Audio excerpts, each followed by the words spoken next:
Nobody wants to live there. Nobody likes it there. Even the people that are there don't like it there. So if you have that, and they're not recovering from their last mayor who did a lot of fucking stupid shit with policies and implementations because she wanted to make sure her hair looked right in front of the cameras, and then fucking imposed lockdowns, decreased businesses, defunded the police. It's a hotbed. And sometimes when these guys get into power and they control something that bad and they implement these policies that are so harmful to the citizens, it's not a quick recovery. It takes decades to recover from these stupid ideas that generally hurt those people that are there. And I'm just like, I just don't get it. Like, this guy personally should, if you support him, you know what, move to New York City, live there under that. You really want to see what some of these areas are like, go look at some of the other more socialist areas. Like, fuck it. So just imagine this, Brad. Imagine this. Imagine he wins, right? Just picture this. He wins, and then all of the people that think, oh man, what a great idea, they decide, you know what, they've got a socialist mayor in New York, let's go to New York.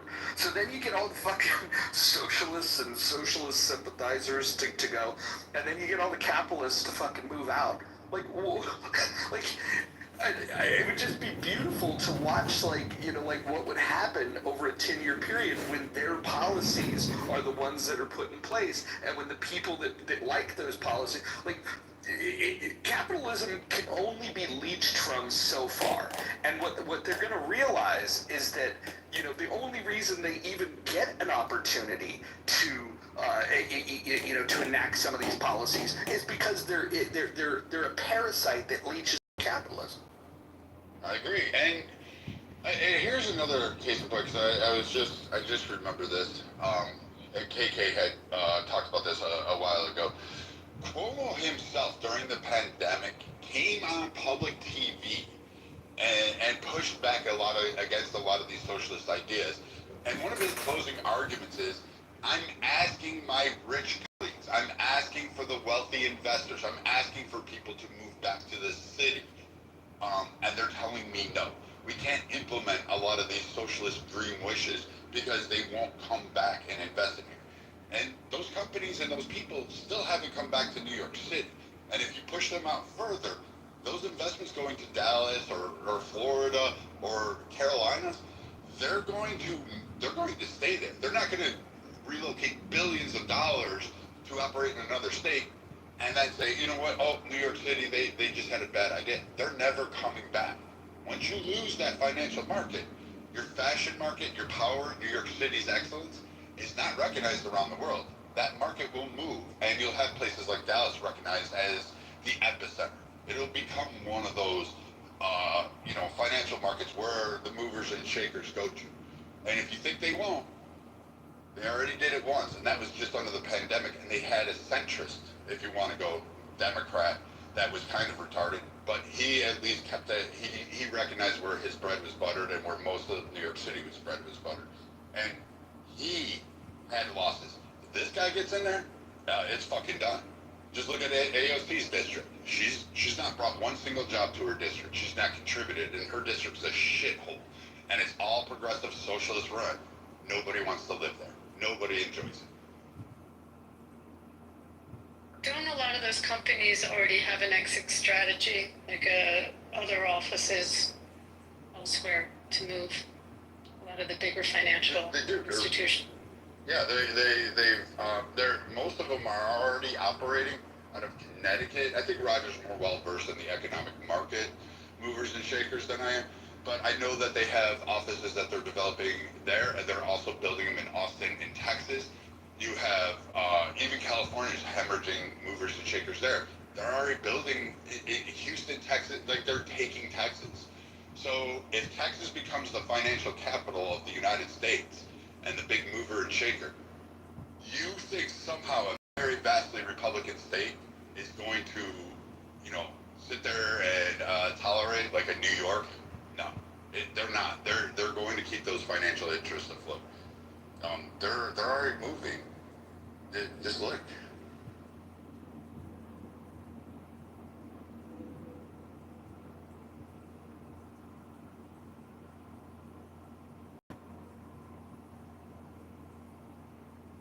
Abby, you got the plus mark. What are you getting from the plus mark?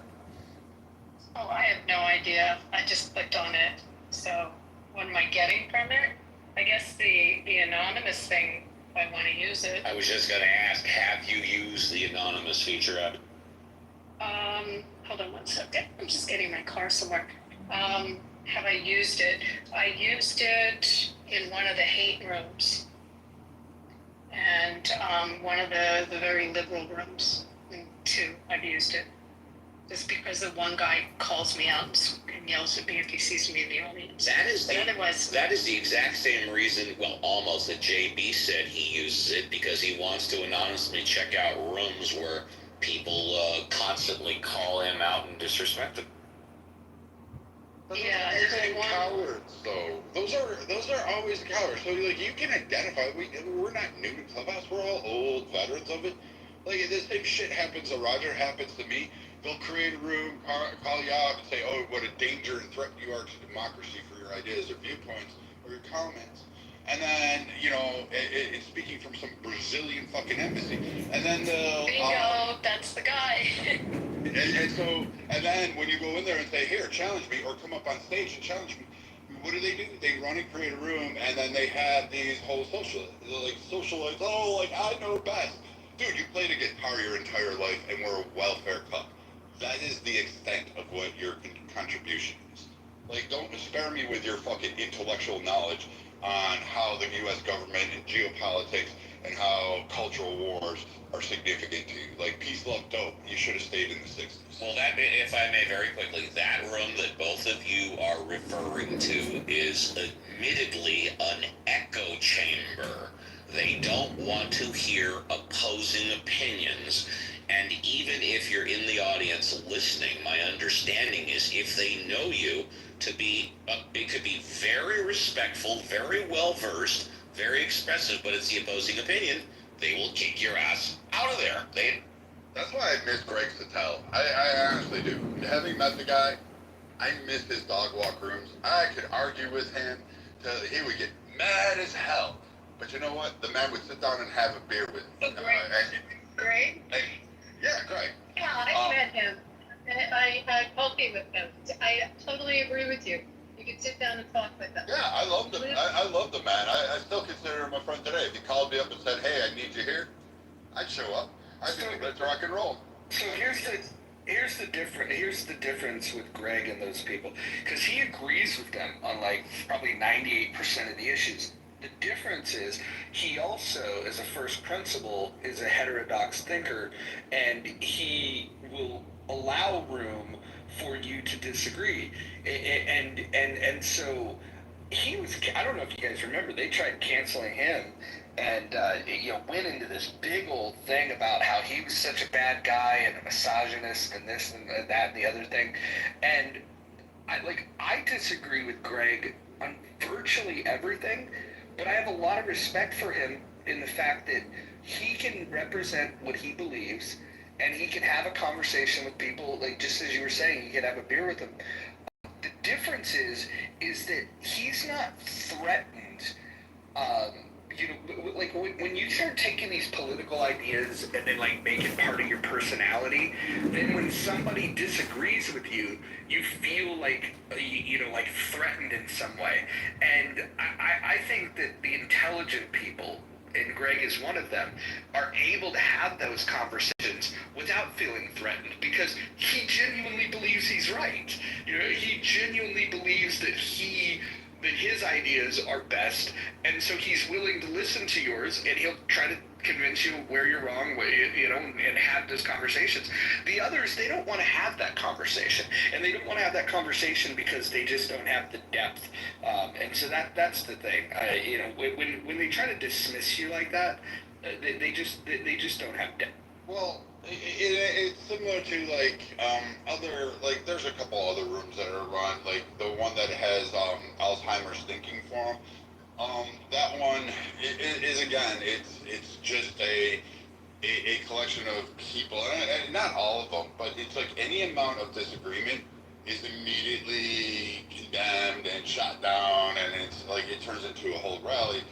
And like Greg, you're right. He would allow an argument, but he would believe he's right. But I also have watched Greg concede that he's been wrong, which is really great. I've been wrong many times, but Greg has also conceded on that front, and it was respectable. And again, I can admire somebody. You can come from a different lens. Like, we're good. We can still have a beer and still, like, watch the kids play together and have a great time. But I don't know. Some of these other rooms, it's just I don't know where to go. Like, I gave up doing political rooms for a reason, Roger, because it was just, everything Trump bad. Nothing in this country was ever really discussed at a high level, and then it just kind of got boring. I mean, the irony with Greg is that when we met, we're like from kind of the same neighborhood, grew up very similarly. We have like 1 million people in common, but we're basically, it's not that we were so different from each other. These are very different viewpoints, but culturally very much similar, and there were no differences, but for our political differences. But I found him to be incredibly pleasant and reasonable that way. Yeah. So and I've had heated arguments. But just on if I'm in the audience of the other one, he will say my name and start cursing about me. So if you ask me, I can't go in there, or this anonymous thing is kind of the only way if I feel like listening to it. But not that much. Well, let me ask you this: why is anybody even curious to listen to that? Like, I've always wondered, like, the people that think that, like, I'm full of shit or I'm an asshole or they just can't tolerate me in some way. I don't understand why people that don't want to hear this stuff, if that's their position, then why do they come around? Like, they would come in these rooms. They're probably in this room right now. At least some of them. I just don't get that, and I like it. So, Abby, explain to me why you want to listen to what they have to say. I for lots of reasons, but some of it has to do with kind of knowing how far they'll, what their plan of action is, how far they plan to go. I mean, especially with a lot of the protests, I want to hear, like, what's motivating them and also what they're planning to do. I mean, in some of these cases, you can hear people that are actually in that space. That guy was talking about going in and slapping or hitting and taking out, like, by physical against someone else. I can't remember all the context of it, but he actually was talking about that. So it's my curiosity is just to not so much that I need to be in an echo chamber. I mean, I'll be happy to debate anyone, but I want to hear where they plan to take it. Yeah, Abby, I have to agree with you with that. I mean, that's maybe my psych major. I like knowing why people think the way that they think. And Roger, I like the anonymous thing because I don't. I like to be able to listen in when I've got the kids, and I'll generally pop up unanonymously when I'm able to talk, or if it's a long time or a short time. Because I always feel bad. I'll be honest. I'm just a girl. I feel bad denying an invite to come on stage to talk. I actually feel. You do it to me every day. I listen. I come in here so that I'm in the room, JB, but it breaks my heart because I'm like, oh my God, I have to say no, and I feel bad. I actually genuinely feel bad, and I know it's silly, but that's just me. When those polyurethane bags and toe tag you, send your ass down to the morgue. It would be good compost. Wouldn't that be good compost though? Allows me to not feel guilty for denying to come on stage, because I only go into spaces with people that I like, or people that have vastly different perspectives of me, because I find the mind so interesting. I love to see how absolutely warped people think, and I get a kick off of hearing what created that, what was their environment, what is their upbringing, what lies do they tell to justify why they feel that way. It's actually quite fascinating. So, anyways. And with that, I want to welcome back JB, and your timing is impeccable because I have to get the heck out of here. It was a pleasure and a privilege helping run your room.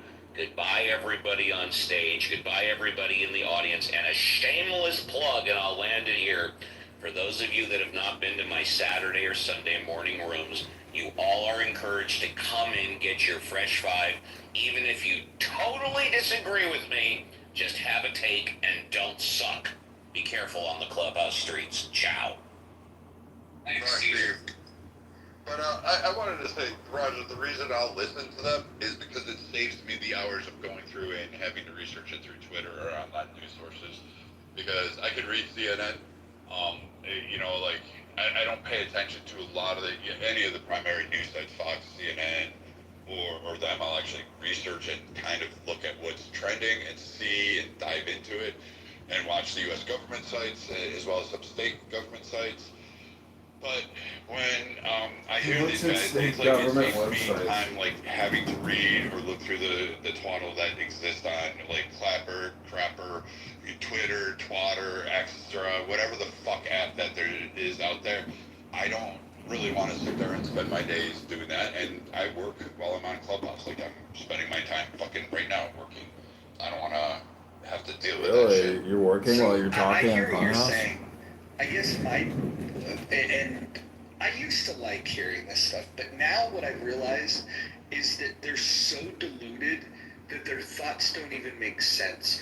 Like if you listen to them describe where they thought the country was heading into last month before the election, they had this view because they were so much in their echo chamber that they thought that they were going to win. They really thought they were going to win. In fact, when I would predict, that was going to win and win in a landslide, you have some of them that would hedge a little bit and go, well, only if the country is still as racist as it's always been. They'd say something stupid like that. But oftentimes they would just be like, oh, you're just wrong and you don't understand politics. And so when I called it nearly perfect, the only person that called it more exact than I did was Beaver. I'll give him his credit. He called he pinpointed 100% the electoral count. You got to give this props. I've seen the pre-election post that he had where he called it out specifically. So you do got to give props where it belongs. So he's the only person that called it more perfectly than I did. But I was very vocal about, it was going to be a landslide for Trump. These guys, they don't touch grass. They don't understand this at all. They didn't understand the tide was turning. They didn't understand what was turning the tide. They didn't understand the people that were leaving their tribe. They just didn't understand any of it. They didn't get it because they don't talk to people in good faith. And I think that should be the rule moving forward. It's like, hey, look, if you're willing to discuss these things in good faith, welcome to the table. Let's have a conversation about it. But if what they feel is that they don't want to hear you, let them be in their echo chamber. Let them just go as far into the abyss as humanly possible. Now, the only exception I would make to that, and maybe this could be where you guys are going with this, is that if what they're planning and plotting is criminal and you want to eavesdrop on that and to be able to be aware of that, that's fine. But as far as they're going to strategically come up with some idea that's going to take over the world, probably not. They're the dumbest of the dumb. Well, I agree with you. And yes, I will co-sign and say that I've known Beaver since season 1, and Beaver is, he was great. He did predict. He even helped in some of our club rooms, and Beaver's always been really great. But aside from that, I agree with you. But I would say it was